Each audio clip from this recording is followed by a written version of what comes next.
Vamos ver, né? Teremos um candidato a presidente do Vasco. Boa noite ao meu amigo Leonardo Gonçalves. Boa noite, Zé. Boa noite, vascaínos. Boa noite, Helder, Wagner, Michel e todo mundo que está indo na mesa do programa e ouvindo em casa. Estou super à vontade de estar participando aí com vocês. Me sinto em casa e estou falando com amigos. É isso aí, Léo. Mais uma vez, obrigado pela sua participação. Todo mundo sabe que nós somos amigos particulares, mas aqui a gente vai tratar de Vasco. Léo, Fernando Horta disse o seguinte, que se não tiver um candidato e na opinião dele à altura do Vasco, ele será candidato. Ele precisa se candidatar, Léo? Não precisa? Sua opinião? Pois é, tenho o maior respeito pelo Horta e pode deixar que eu aceito o apoio dele, porque com os projetos que a Cruzada criou e com o time que a Cruzada tem, que o trabalho que a gente vem desenvolvendo nos 5 anos, eu estou super preparado. Estou frequentando o Vasco direto, não deixo de ir ao Vasco, sei como é que está a situação do clube. Para mim não é sacrifício nenhum assumir a presença do Vasco, muito pelo contrário, é uma honra. É uma missão difícil, mas eu sei que os vascaínos vão estar comigo e o pessoal da Cruzada e minha equipe, que é excelente, vai dar conta do recado. Então vou livrar o Horta dessa, que foi um sacrifício, e eu estou aceitando o apoio dele. Bom, Léo, de imediato gostaria mais uma vez de agradecer a sua participação. E eu vou rodar aqui a mesa, Léo, porque o Twitter, Facebook tá bombando aqui do Caldeirão. E eu quero que você... Léo, você não vai fugir de nenhuma pergunta, Léo?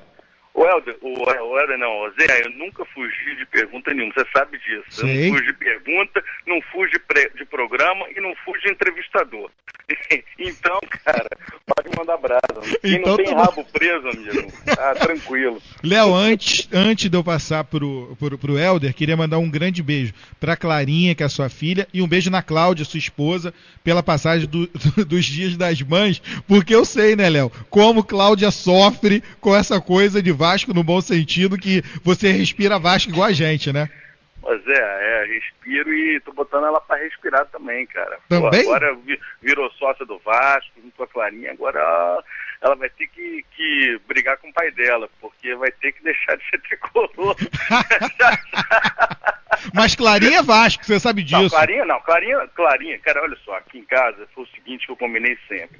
A filha segue o time do pai, por isso que eu nunca enchi muito o saco da Cláudia. Mas agora ela já está naturalmente, está vendo o que é bom, ela conhece, sabe o que é bom e já está virando Vasco há muito tempo aí. É isso aí. Vou passar pro Helder Florê para fazer a primeira pergunta para você, Léo. Tá bom, amigo. Pode passar aí, que o Helder é outro amigo aí. Pode falar, Helder. Bom, boa noite, Léo. Obrigado aí pelo carinho com o nosso programa.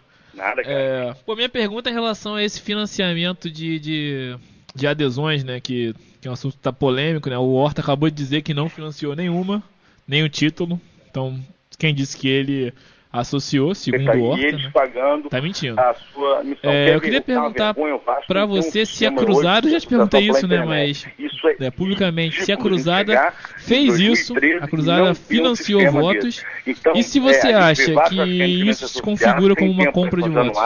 Vou te dar dois exemplos, cara, que para mim foram fantásticos. São duas garotas de fora de 18 anos para voto. A Cruzada incentivou vários vascaínos a serem sócios, pegando documentação deles, levando à secretaria e eles pagando a sua missão. Quer ver o que é uma vergonha? O Vasco não tem um sistema hoje de associação pela internet. Isso é ridículo, a gente chegar em 2013 e não ter um sistema desse. Então, a gente vê vários vascaínos querendo se associar, sem tempo para São Januário. Vou te dar dois exemplos de caras que, olha só, para mim foram fantásticos. São duas garotas de fora, 18 anos, que é o Pedro Henrique Cacheiro e Dudu Keller. Me pediram pelo Face, Léo, eu quero muito ser sócio do Vasco. Meu dinheiro é suado, mas eu quero ser sócio do Vasco. Vocês teriam como fazer minha ficha chegar à secretaria? Sem problema nenhum. Se quiser, pode até botar os dois no ar, eles estão do Facebook, vocês devem conhecer, senão dou o nome e vocês procuram o telefone deles e colocam lá semana que vem. Os dois mandaram a ficha pelo correio para minha casa e fomos lá, fizemos a inscrição e os dois deram dinheiro. Então, cara, assim, a gente fez uma campanha grande, nosso trabalho aí já é de 5 anos, inclusive quando se falou, a Cruzada colocou 700. Sabe que a Cruzada colocou 700? Nós temos um trabalho hoje de 5 anos, onde a gente tem mapeado 700 votos de partida. Isso eu te garanto hoje. Se for uma eleição hoje no Vasco, eu te garanto que eu parto de 700 votos. Tenho pelo menos 700 votos. Porque são pessoas que estão só na Cruzada, tem 130 associados Cruzada, que são associados do Vasco e são associados da Cruzada. Pagam R$10 todo mês na Cruzada, e esses 130 se mobilizaram e botamos gente demais lá no clube dessa forma. Eu mesmo peguei, minha esposa, que eu estou falando, virou sócio do Vasco. E não é botar para votar ou não votar, porque não é um voto, dois que vai fazer diferença. Cara. O que é condenável é o que a gente viu lá no clube. Infelizmente não há como provar, mas chegando pilhas de fichas com dinheiro, fazendo ali na frente do clube bancadinha, com segurança, com dinheiro vivo, e dizendo que botaram um sócio da Jovem Flá para votar. Isso é que na minha visão, compra de votos, isso é um problema. Agora, infelizmente, a gente não tem como provar. E a Secretaria do Clube poderia ter feito através de um segurança do Vasco, que lá isso aconteceu ou não fez nada. Agora, um recado para o Horta.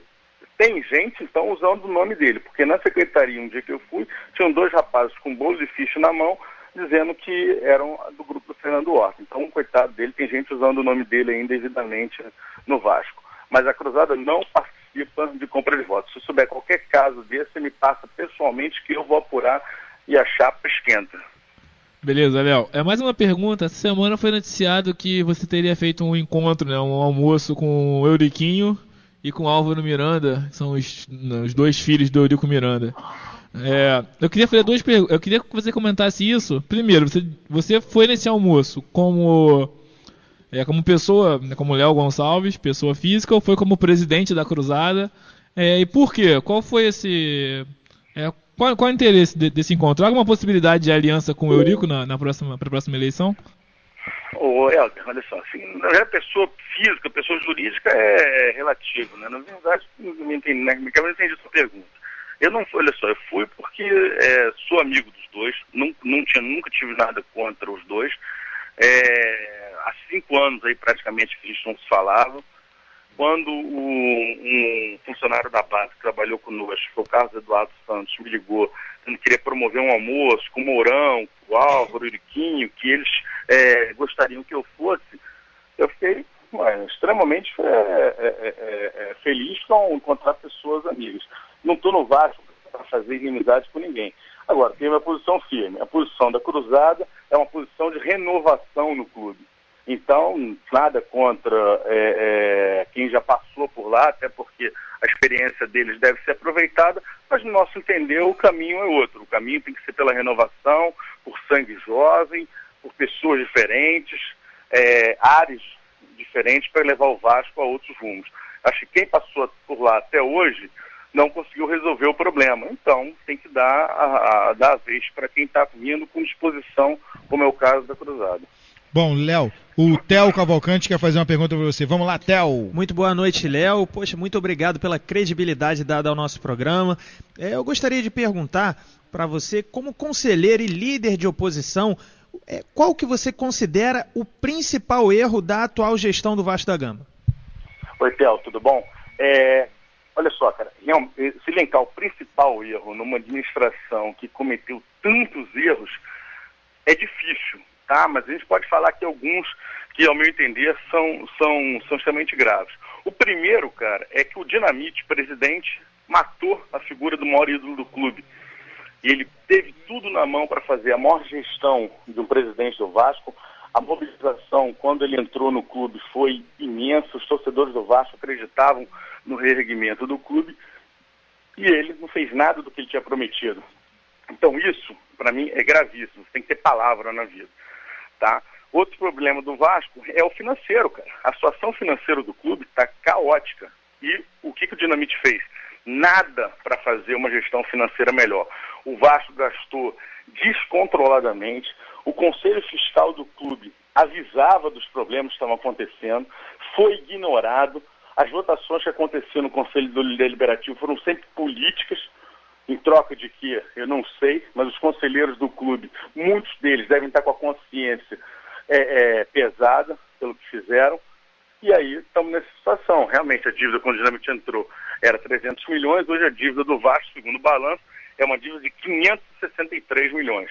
Tem saída? Tem saída. Tem saída com a mobilização dos vascaínos, um trabalho sério feito dentro do clube. Um exemplo, a campanha Vasco Dívida Zero.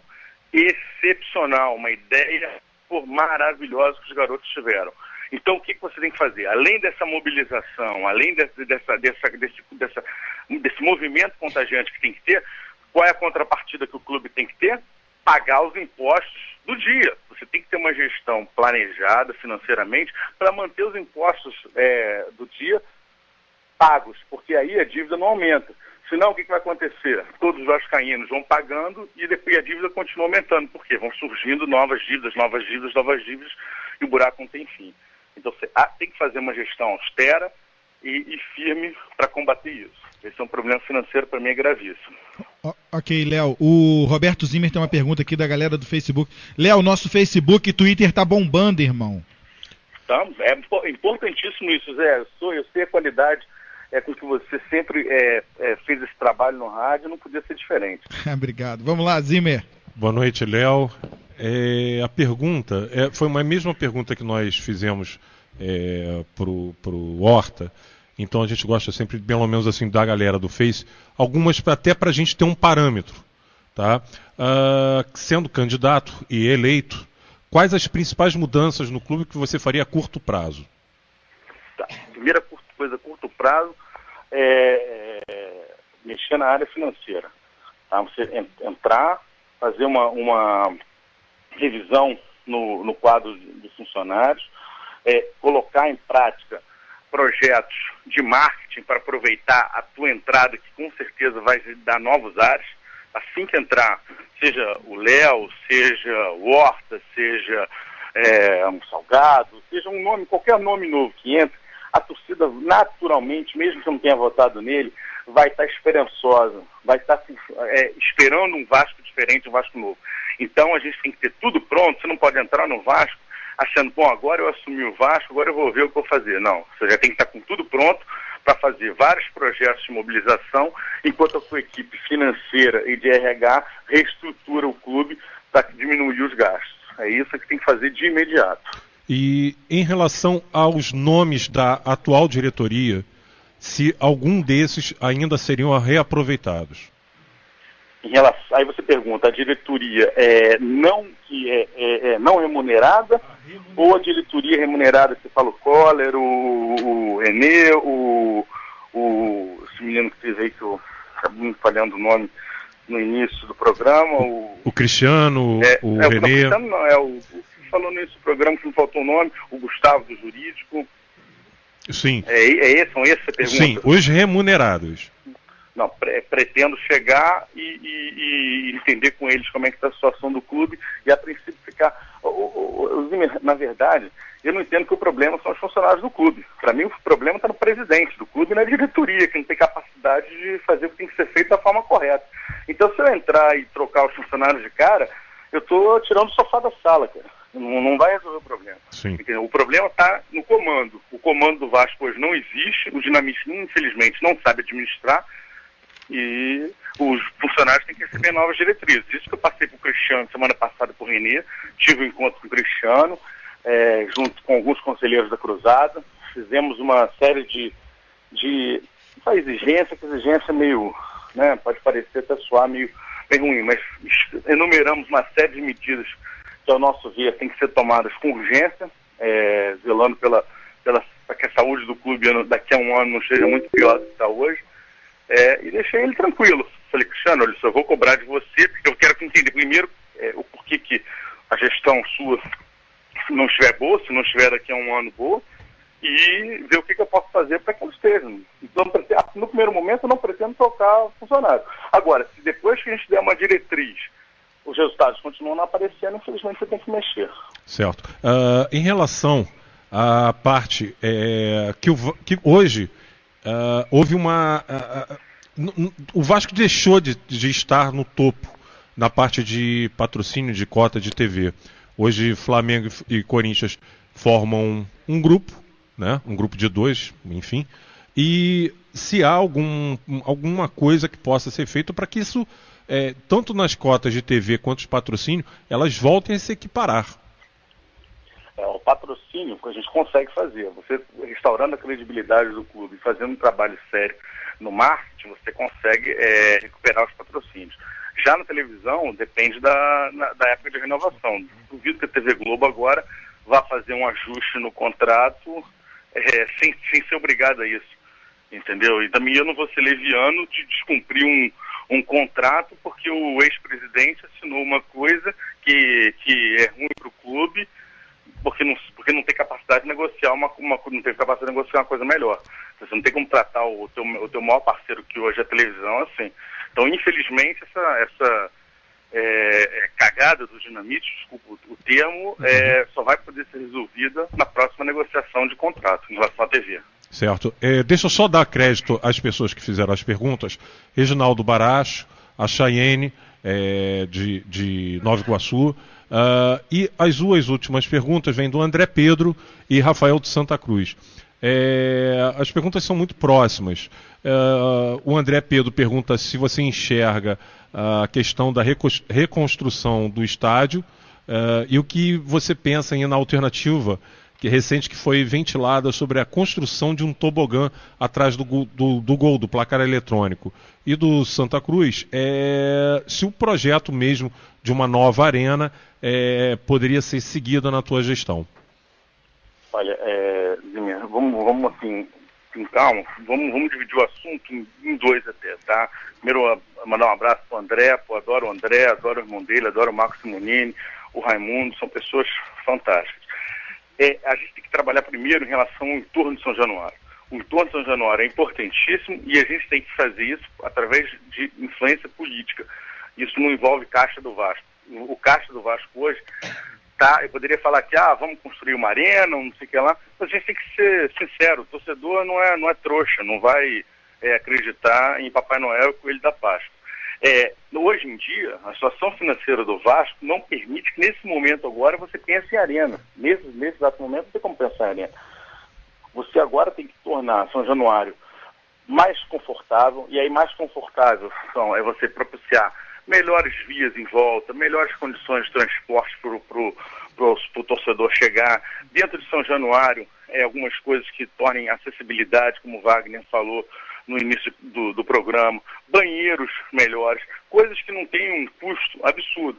Agora, eu não posso ser leviano hoje, com uma nova arena, como falam por aí, contrair um empréstimo de 500 milhões junto ao BNDES, ou seja lá quem for, uma OAS da vida, e deixar isso o Vasco pagar. Isso não tem como fazer. Então, no primeiro momento, na primeira gestão, nos primeiros 3 anos, eu acho que falar de arena nova, quem falar de arena nova, vai estar sendo leviano com a torcida. Agora, a gente tem que fazer um planejamento a longo prazo do clube todo, um planejamento estratégico, e nesse planejamento estratégico, aí sim a gente deve contemplar a ideia de nova arena. Léo, queria fazer uma pergunta para você com relação à estrutura do clube. Você já falou que a primeira coisa é reorganizar as finanças, etc. e tal. Agora, com relação a propósito de novos torcedores, o que, na sua opinião, a Cruzada ia fazer? Você assumiu numa segunda-feira à noite você vai vir aqui no Caldeirão Vascaíno e vai falar: Zé Fernando, vamos fazer isso a partir de amanhã. Qual é a sua ideia? Primeira coisa, tá? Você, em termos de mobilização de marketing, você tem que ter, para novos sócios, cara, facilidade para que esse novo sócio entre. Você tem que já ter preparado toda uma estrutura para colocar um baita programa de sócio no ar, com o cara podendo, você entrando, ele se associar pela internet e criar uma campanha disso na internet. Uma outra coisa que a gente está trabalhando muito é em criar campanhas que possibilitem ao torcedor pagar para ter algumas experiências no clube. Então, vou dar um exemplo para você. A gente está com uma campanha que eu estou bolando com o Wagner e com o Fábio Muniz, e o Wagner pode depois explicar melhor para vocês no programa, que é a campanha 12º jogador. O que é isso?